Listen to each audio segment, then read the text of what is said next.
The morning sun cast long shadows across the pristine white sand of Myrtle Beach as 8-year-old Sarah Michelle Thompson skipped alongside her parents, her bright yellow sundress fluttering in the ocean breeze.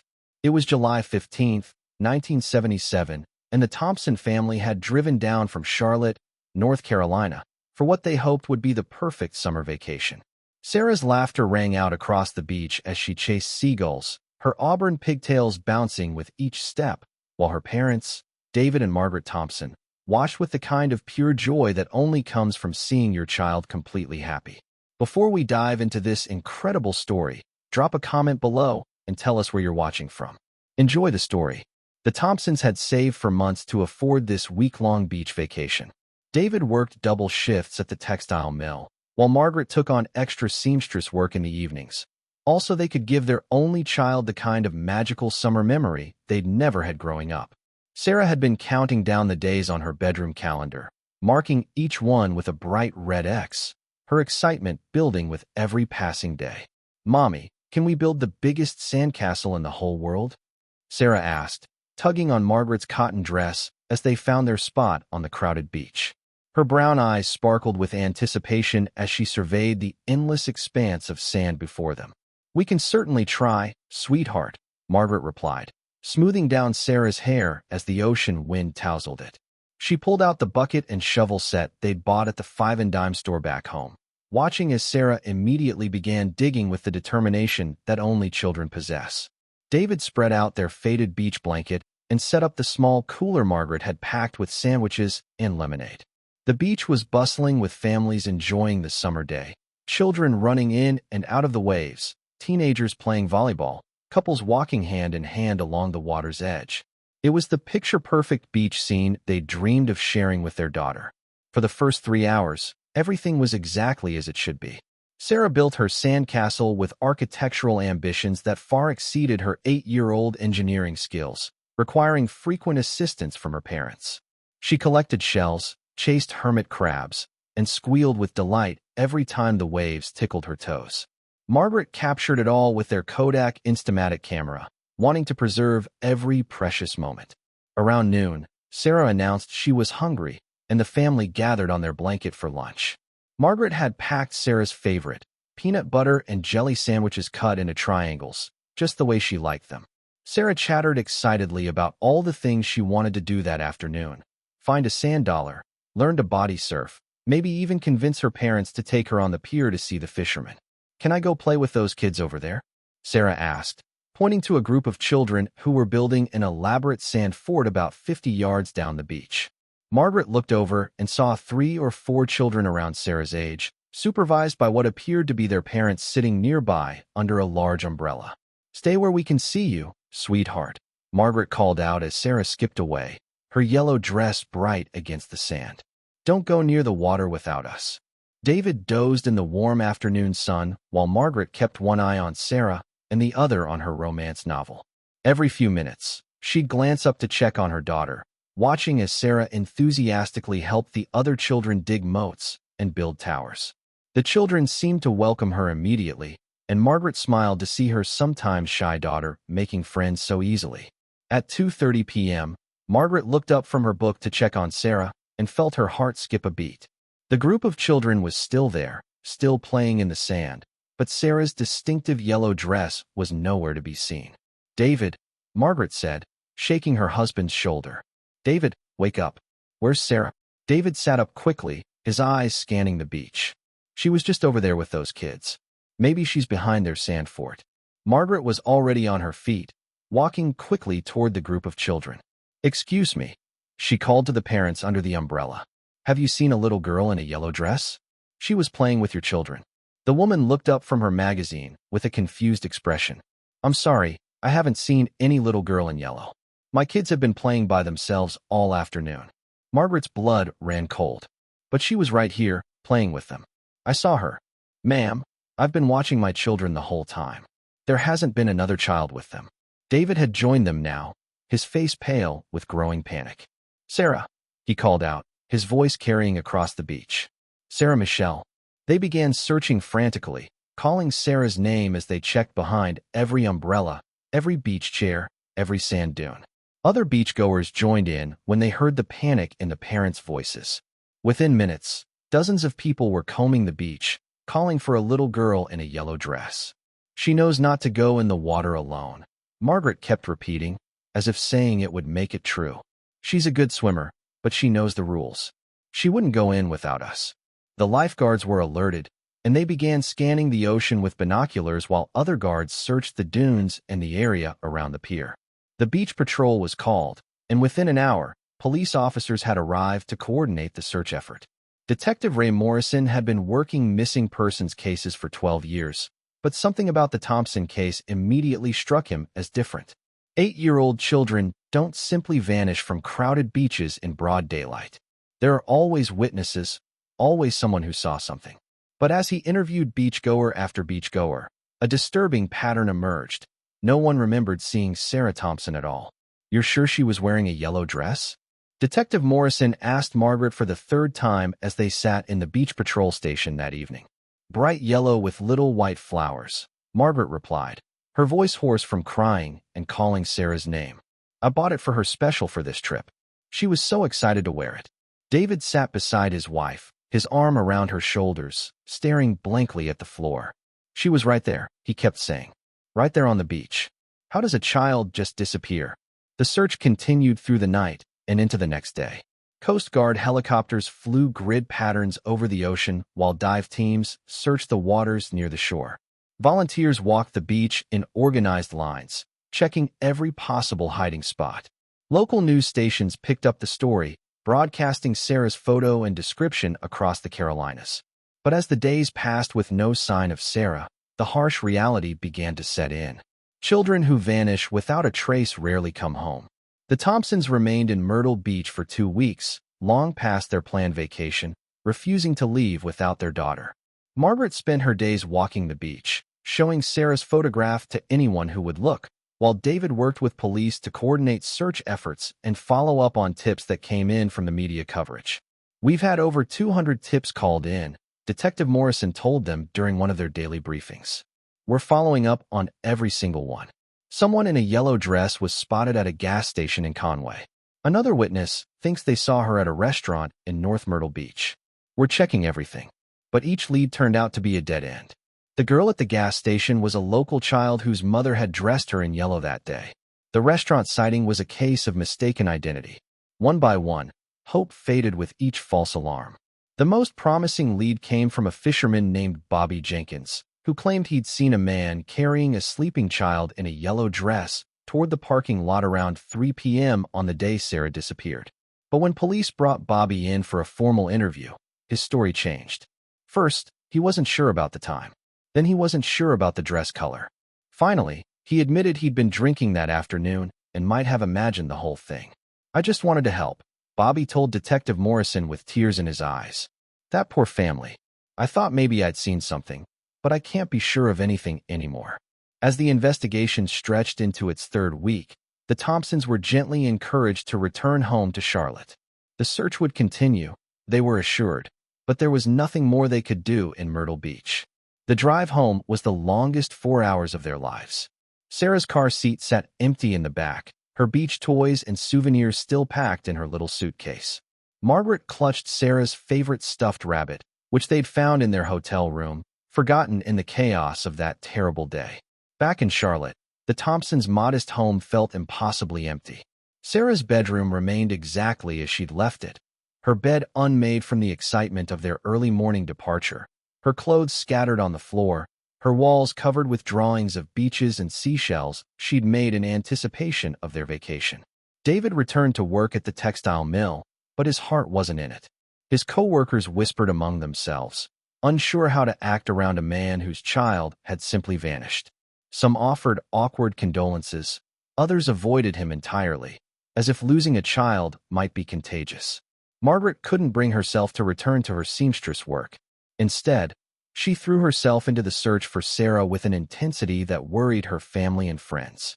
She contacted every missing children's organization she could find, had thousands of flyers printed with Sarah's photograph, and drove to neighboring states to post them in truck stops, shopping centers, and anywhere else children might be seen. "You need to take care of yourself," David pleaded with his wife as she prepared for another weekend trip to distribute flyers. "Sarah needs you to be strong when she comes home." But Margaret was beyond reason. "She's out there somewhere, David. She's waiting for us to find her. I can't just sit here and do nothing." The first anniversary of Sarah's disappearance was marked by a small memorial service at their church. Friends and neighbors gathered to pray for Sarah's safe return and to support the Thompson family. Detective Morrison attended, assuring the Thompsons that the case remained active, though privately he knew the chances of finding Sarah alive were virtually non-existent. "We've expanded our search nationwide," he told the assembled crowd. "Sarah's information has been entered into the National Crime Information Center database. Every law enforcement agency in the country has her description. If she's out there, we'll find her." But as the months turned into years, the reality became harder to deny. The weekly phone calls from Detective Morrison became monthly, then quarterly. The media attention faded. New missing children cases took priority. Sarah Thompson became another name in a file, another photograph on a bulletin board, another family destroyed by an unsolvable mystery. David and Margaret's marriage began to crumble under the weight of their grief. They blamed themselves, they blamed each other, they blamed God. David started drinking heavily, unable to cope with the guilt of falling asleep on the beach that day. Margaret became obsessed with psychics and mediums, spending their savings on anyone who claimed they could contact Sarah or reveal what had happened to her. "She's in a place with lots of water," one psychic told Margaret during a session that cost them $200 they couldn't afford. "I see her playing with other children. She wants you to know she's not afraid." Margaret clung to these messages, even as David begged her to stop. "They're taking advantage of us, Maggie. Can't you see that? They're feeding off our pain." But Margaret was desperate for any connection to her lost daughter, no matter how tenuous. She attended support groups for families of missing children, where she met other parents trapped in the same nightmare of not knowing. Some had been searching for decades, their hope worn down to a stubborn refusal to accept the unthinkable. 5 years after Sarah's disappearance, David and Margaret divorced. The strain of their loss had been too much for their marriage to bear. David moved to a small apartment across town, while Margaret remained in their house, unable to leave the place where Sarah might return to find them. Detective Morrison retired in 1985, passing Sarah's case file to Detective Linda Hayes, a young investigator who brought fresh eyes to old evidence. Detective Hayes reviewed every witness statement, every tip, every piece of evidence collected over the years. She interviewed the Thompson family again, re-canvassed the beach area, and even brought in an FBI profiler to create a psychological assessment of Sarah's likely abductor. Based on the circumstances of the disappearance, the profiler told Detective Hayes, "We're looking at someone who was familiar with the area, someone who could blend in at a family beach." The fact that no one remembers seeing Sarah suggests either the witnesses aren't being truthful or the perpetrator was skilled at avoiding attention.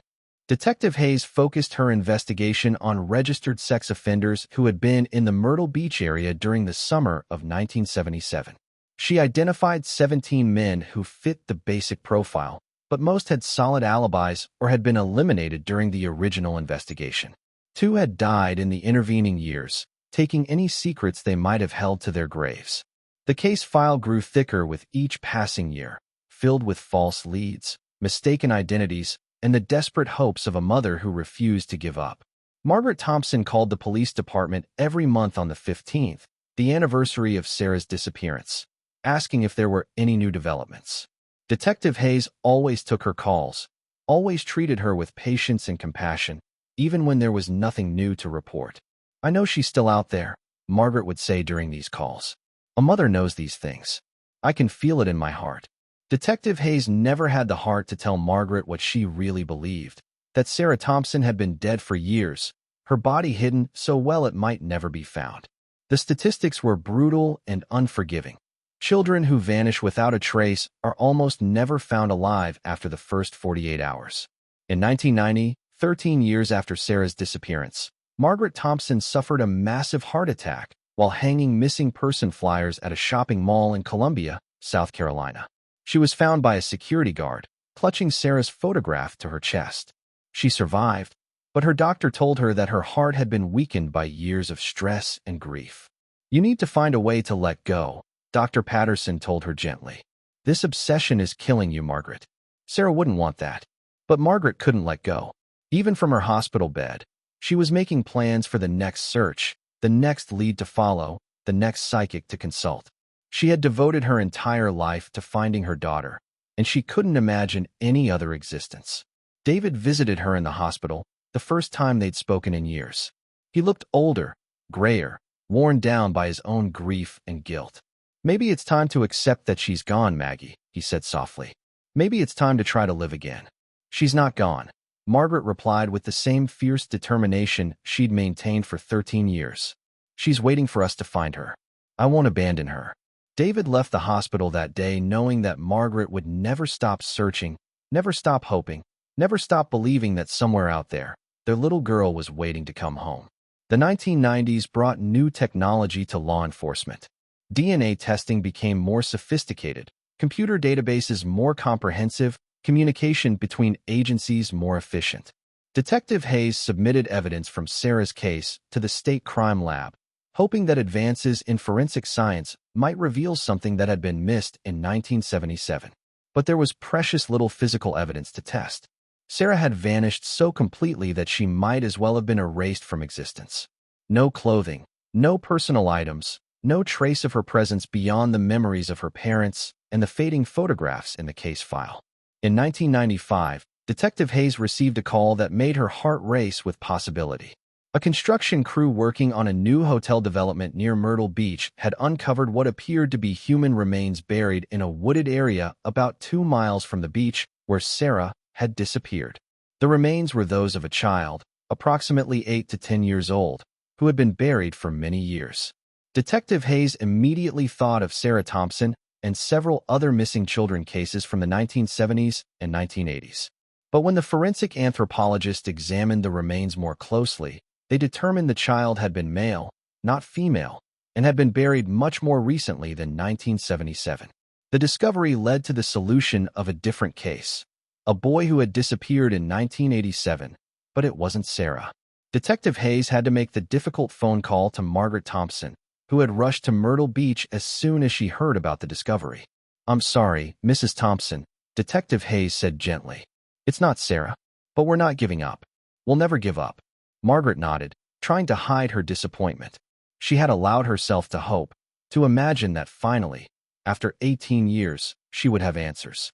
Instead, she was left with the same questions, the same emptiness, the same desperate need to know what had happened to her little girl. As the 20th anniversary of Sarah's disappearance approached, Detective Hayes decided to take one more comprehensive look at the case. She had been promoted to sergeant and could have passed the file to another detective, but she felt a personal connection to the Thompson family and their tragedy. She spent weeks reviewing every piece of evidence, every witness statement, every tip that had come in over the years. She created a timeline of Sarah's last day, mapping out every movement, every interaction, every moment from the time the family arrived at the beach until Sarah vanished. Something bothered her about the witness statements from that day. Several people remembered seeing the Thompson family on the beach, remembered David sleeping on the blanket, remembered Margaret reading her book. But when it came to Sarah herself, the memories became vague and contradictory. Some witnesses remembered a little girl in yellow playing with other children. Others insisted they never saw any children playing together in that area of the beach. The parents of the children Sarah had allegedly been playing with maintained they had never seen her at all. Detective Hayes decided to re-interview some of the original witnesses, those who were still alive and could be located. Many had moved away from the area, some had died, but she managed to track down about a dozen people who had been on the beach that day. Their stories had changed over the years, details forgotten or embellished, memories clouded by time and the knowledge of what had happened. But one witness, an elderly man named Frank Castellanos who had been fishing from the pier that day, told Detective Hayes something that made her reconsider everything she thought she knew about the case. "I remember that day because of all the commotion," Frank said as they sat in his living room in 1997. "But you know what I remember most? That yellow dress everyone was talking about. I kept thinking I should have seen it. Bright yellow like that. You notice it on a beach full of people. But I was watching the water all day, and I swear I never saw any little girl in yellow." "What do you think that means, Mr. Castellanos?" Detective Hayes asked. Frank was quiet for a long moment, staring out his window at the ocean in the distance. I think maybe she never made it to the beach that day. I think something happened to that little girl before she ever got to play in the sand. Detective Hayes felt a chill run down her spine. Could it be possible that Sarah had been taken before she ever reached the beach? Had the family's timeline been wrong all along? She went back to the hotel where the Thompsons had stayed, the Sea Mist Inn, and spoke with the current manager. The original staff from 1977 were long gone, but the manager was able to provide her with registration records and room assignments from that summer. The Thompsons had stayed in room 237, a second-floor room facing the parking lot rather than the ocean. Detective Hayes stood in that room, trying to imagine the family's last morning together, trying to piece together what might have happened. According to the original statements, the family had left their room around 9 a.m. to walk to the beach. It was a 5-minute walk through the hotel property and across the street. But what if something had happened during that walk? What if Sarah had been taken in those 5 minutes, and the family's trauma had caused them to misremember the timeline? Detective Hayes interviewed Margaret Thompson again, now in her 60s and living alone in the same house where Sarah had grown up. Margaret's health had declined over the years, but her memory of that day remained crystal clear. "We walked to the beach together," Margaret insisted. "All three of us." Sarah was so excited, she kept running ahead and then coming back to us. "We set up our blanket. We ate lunch together. She played with those other children. I watched her the whole time." But Detective Hayes had learned that memory could be unreliable, especially traumatic memory. The mind sometimes filled in gaps with what should have happened rather than what actually did happen. Could Margaret's memory of Sarah playing on the beach be a construction, a way of coping with the unthinkable possibility that her daughter had been taken right under her nose? The investigation took on new urgency as Detective Hayes explored this possibility. She re-examined the route from the Sea Mist into the beach, looking for places where a child could be grabbed without being seen. She studied traffic patterns, identified potential witnesses who might have been overlooked in the original investigation. But 20 years had passed. Witnesses had moved or died. Businesses had closed. The entire landscape had changed. The Myrtle Beach of 1997 bore little resemblance to the quieter resort town of 1977. Detective Hayes was preparing to close her reinvestigation when she received a phone call that would change everything. It was March 15, 1999, exactly 22 years after Sarah Thompson had vanished. The caller was a commercial fisherman named Jake Morrison, no relation to the original detective on the case. Jake and his crew had been working about 12 miles off the coast of Myrtle Beach when their nets brought up something that made them immediately call the Coast Guard. "We found a car," Jake told Detective Hayes over the phone. "An old car, been down there a long time." But that's not the weird part. The weird part is what's inside it. Detective Hayes felt her pulse quicken. "What did you find, Mr. Morrison?" "A suitcase. A little pink suitcase with some kind of name tag on it. And Detective, I think you need to see this right away." Within hours, Detective Hayes was on a Coast Guard cutter heading out to the location where Jake Morrison's fishing boat was anchored. The car had been brought to the surface by a salvage crew, a 1975 Buick LeSabre that had obviously been underwater for many years. The metal was corroded, the interior destroyed by salt water and time, but remarkably, a small suitcase in the trunk had remained partially sealed. As Detective Hayes watched, a Coast Guard diver carefully extracted the suitcase from the trunk of the submerged car. The pink vinyl was faded and cracked, but still intact enough to protect some of its contents.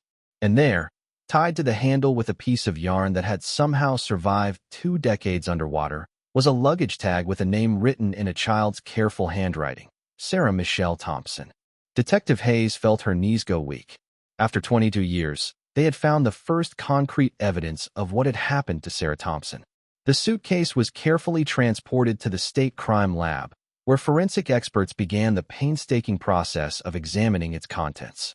Inside, they found items that told a heartbreaking story: a child's clothes, including a bright yellow sundress with small white flowers, a stuffed rabbit, some seashells, and a small diary with entries dated just days before Sarah's disappearance. The diary entries were heartbreaking in their innocence. July 10th, 1977. Only 5 more days until our beach trip. I can't wait to build sandcastles and find seashells. Mommy says I can stay up late and watch the sunset. July 12th, 1977. Pack my suitcase today. I put in my yellow dress that mommy bought me special. I hope the other kids at the beach will like me. July 14th, 1977. Tomorrow we leave for the beach. I'm so excited I can't sleep. This is going to be the best vacation ever. Detective Hayes had to step away from the evidence table, overwhelmed by the emotion of reading a dead child's hopes and dreams. But she forced herself to continue examining the contents of the suitcase, knowing that somewhere in these items might be the key to solving Sarah's disappearance. At the bottom of the suitcase, wrapped in a plastic bag that had kept it relatively dry, was a Polaroid photograph. The image was faded and water-damaged, but still visible enough to make Detective Hayes gasp. It showed Sarah Thompson, still wearing her yellow dress, but she wasn't on a beach. She was in what appeared to be a basement or garage, sitting on a concrete floor with tears streaming down her face. On the back of the photograph, someone had written in block letters, Sarah, July 15th, 1977, 6:30 p.m. Detective Hayes stared at the photograph, her mind reeling. This picture had been taken hours after Sarah was reported missing. Proof that she had been alive. Proof that someone had taken her. Proof that the Thompson family's worst fears had been realized. But who had taken the photograph? And why had they kept it in Sarah's suitcase before dumping the car in the ocean? The investigation that followed was the most intensive in Myrtle Beach police history. The Buick LeSabre was traced through DMV records to a man named Vernon Hicks, who had lived in Myrtle Beach in 1977 but had died in a car accident in 1981. Hicks had been 43 years old at the time of Sarah's disappearance, divorced, and worked as a maintenance supervisor at several hotels along the beach. Detective Hayes felt her blood run cold when she discovered that one of the hotels where Hicks had worked was the Sea Mist Inn, the same hotel where the Thompson family had stayed. A deeper investigation into Vernon Hicks revealed a disturbing pattern. He had been questioned in connection with 2 other missing children cases in the 1970s, but had never been charged. Witnesses described him as quiet and helpful, the kind of man who blended into the background and was easily forgotten. Hotel records from 1977 showed that Hicks had been working at the Sea Mist Inn on July 15th, the day Sarah disappeared. His job duties included maintenance of the guest rooms and grounds, which would have given him access to every part of the hotel property. Detective Hayes began to piece together what she believed had happened. Vernon Hicks had been watching the Thompson family, perhaps had even entered their room while they were out. He knew their schedule, knew when they planned to go to the beach. He had intercepted Sarah somewhere between the hotel and the beach, perhaps by offering to help her catch up with her parents, perhaps by claiming they had sent him to get her. The Polaroid photograph suggested that Hicks had taken Sarah to a secondary location, possibly his own home or another property he had access to. The fact that Sarah was still wearing her yellow dress in the photo indicated that the picture had been taken soon after her abduction. But what had happened next? And why had Hicks kept Sarah's suitcase before disposing of his car in the ocean? Detective Hayes studied the photograph more closely, looking for any clues about the location where it had been taken. The concrete floor and cinder block walls suggested a basement, but most homes in coastal South Carolina didn't have basements due to the high water table. She began researching properties that Vernon Hicks had owned or had access to in 1977. In addition to his small apartment near the beach, Hicks had inherited a house from his grandmother in 1975. The house was located about 15 miles inland, in a rural area that had since been developed into a shopping center. Detective Hayes drove to the location where Hicks' grandmother's house had stood. A strip mall now occupied the site, but she was able to locate the original building plans from the county records office. The house had indeed had a basement, unusual for the area, but the grandmother had insisted on it when the house was built in the 1940s. The house had been demolished in 1985, for years after Vernon Hicks' death. Any evidence that might have been hidden there was long gone, buried under tons of concrete and asphalt. But Detective Hayes wasn't ready to give up. She contacted the construction company that had demolished the house, hoping that someone might remember finding something unusual during the demolition. Most of the workers from 1985 had retired or moved on, but she managed to track down the foreman, a man named Bill Crawford who was now in his 70s. "I remember that job," Bill told her when she called. "Creepy old place, been empty for years. The basement was full of junk, old furniture, boxes of papers, that kind of thing. We hauled most of it to the dump, but there was some stuff that seemed too personal to throw away." Detective Hayes felt her heart racing. What kind of personal stuff? Photo albums, letters, some children's toys. We boxed it all up and gave it to the county. Figured they could contact the family or something. Probably still sitting in some storage room somewhere. It took Detective Hayes 3 days to track down the boxes from the Hicks house demolition. They were stored in a county warehouse, covered in dust and forgotten for 14 years. When she finally located them and began going through their contents, she found items that made her stomach turn. There were dozens of photographs of children, taken at various beaches and hotels around Myrtle Beach. Most appeared to be innocent vacation photos, but something about the way they were collected and organized suggested a more sinister purpose. The children were all young, all alone or separated from their families, all captured in moments of vulnerability. And at the bottom of one box, Detective Hayes found what she was looking for: more photographs of Sarah Thompson. These pictures told the complete story of Sarah's final hours. The first showed her walking from the sea mist and toward the beach, apparently unaware that she was being photographed. The second showed her talking to someone outside the camera's view, presumably Vernon Hicks. The third showed her getting into a car, still smiling, apparently trusting whoever had convinced her to come with them. The final photographs were too disturbing for Detective Hayes to look at for more than a few seconds. They showed Sarah in the basement where the first Polaroid had been taken, but now she was clearly terrified, clearly aware that something terrible was happening to her.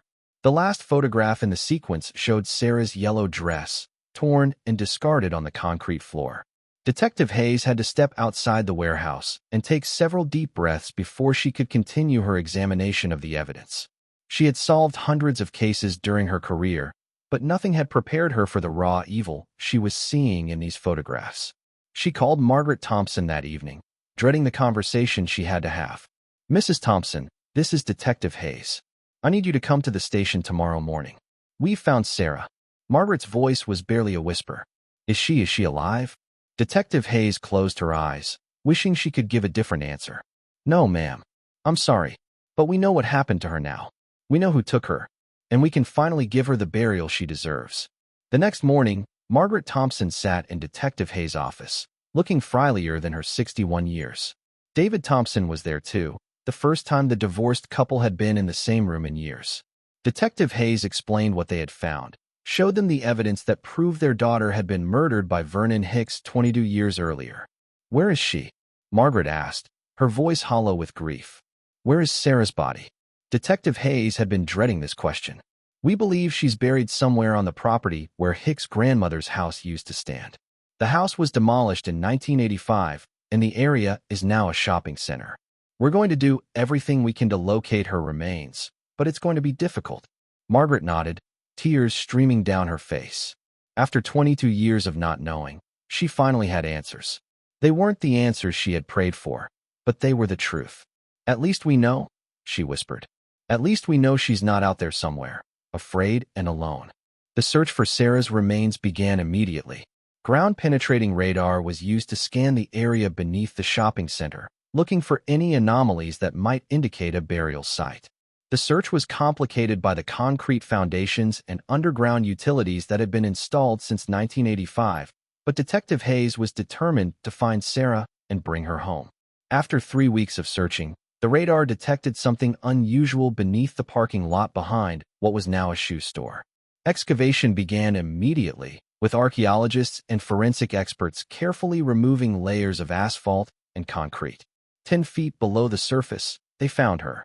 Sarah Michelle Thompson's remains were carefully excavated and transported to the state medical examiner's office. After 22 years, she was finally going home. The funeral was held on a sunny Saturday morning in April 1999, exactly the kind of day that 8-year-old Sarah would have loved. Hundreds of people attended: family members, friends, police officers who had worked on the case, and strangers who had been touched by Sarah's story. Margaret and David Thompson sat together in the front pew, united in their grief one final time. Detective Hayes sat behind them, tears streaming down her face as she watched the family finally lay their daughter to rest. "Sarah Michelle Thompson was taken from us 22 years ago," the minister said during his eulogy. "But she was never forgotten.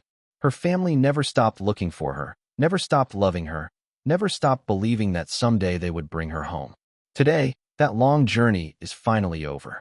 After the service, Margaret Thompson approached Detective Hayes. "Thank you," she said simply. "Thank you for never giving up on her." Detective Hayes nodded, unable to speak past the lump in her throat. She had solved the case, found the killer, and brought Sarah home. But it felt like too little, too late. A little girl was still dead, a family was still destroyed, and a monster had escaped justice by dying years before his crimes were discovered. But at least Sarah Thompson was no longer lost. At least her family had answers. At least the truth had finally surfaced from the depths where it had been hidden for 22 years. As Detective Hayes watched Margaret and David Thompson place flowers on their daughter's grave, she made a silent promise. There were other missing children, other families still searching, other cases that needed to be solved. Sarah's story was over, but the work continued. The little girl who had vanished during a beach vacation in 1977 had finally come home.